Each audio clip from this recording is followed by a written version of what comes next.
Spring break, the 1 week a year when college students drink and party. This is now the second year that spring break has fallen during coronavirus, but things are a little different now. At this time last year, many people hadn't started taking the pandemic seriously yet. But this year, they've stopped taking the pandemic seriously too soon. Spring break state of emergency. Overnight, more chaos on Miami Beach. A wild weekend of mostly maskless people packing the streets. Police shooting pepper balls to disperse the crowd, setting off a stampede.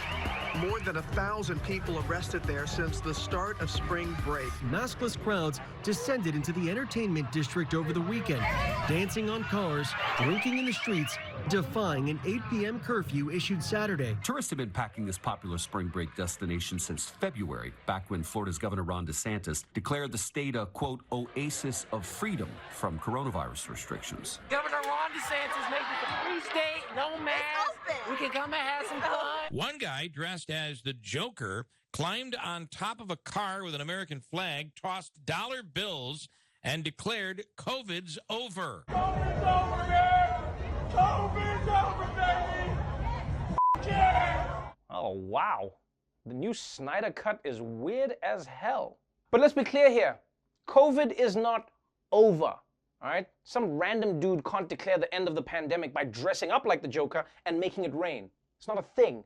Only Dr. Fauci can declare the end of the pandemic by dressing up like the Joker and making it rain.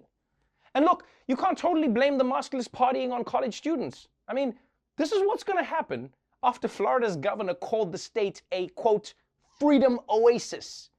Like, if I put a Starbucks sign above my apartment door, I can't be mad when people show up and try to take a shit in my bathroom. But still, there's no reason that you can't celebrate spring break and wear a mask.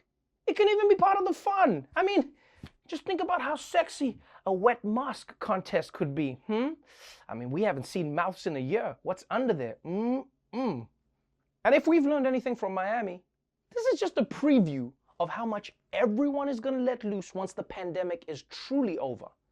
People have been locked up for too long. Once it ends, everyone's going to be drinking and partying, hooking up with everyone. It's going to be so much that it's going to create the next worldwide virus. Yeah. Guys are going to be waking up in bed next to a bat like, uh-oh, I think I did it again. But let's move on to this week's big political news. President Raisin Biden. He's facing a lot of challenges in his first 100 days. The vaccine rollout, the crisis at the border, what happened to Ms. Frizzle. Whew. But over the weekend, he faced his biggest challenge yet, staying upright. A White House spokesperson has blamed wind gusts for President Biden stumbling 3 times as he attempted to climb the stairs onto Air Force One. This happened as the commander-in-chief was boarding the aircraft to fly to Georgia. The same White House spokesperson added that Mr. Biden is doing, quote, 100% fine and did not require medical attention. I'm sorry, guys. I honestly can't believe that this happened. The president got knocked over by wind? This is going to be the first president where the Secret Service needs to carry around paperweights. Hold on, sir. Hold on. We got you. We got you. Someone sneezed. For real, though, why couldn't they just say that he tripped? Tripping on stairs is a normal thing. You don't need to lie about it. But saying you got blown over by the wind, that is so much weirder. It's like if your roommate walked in on you jerking off, and instead of just telling him, you're like, oh no, I'm detaching my penis for the night. I put it away for safekeeping.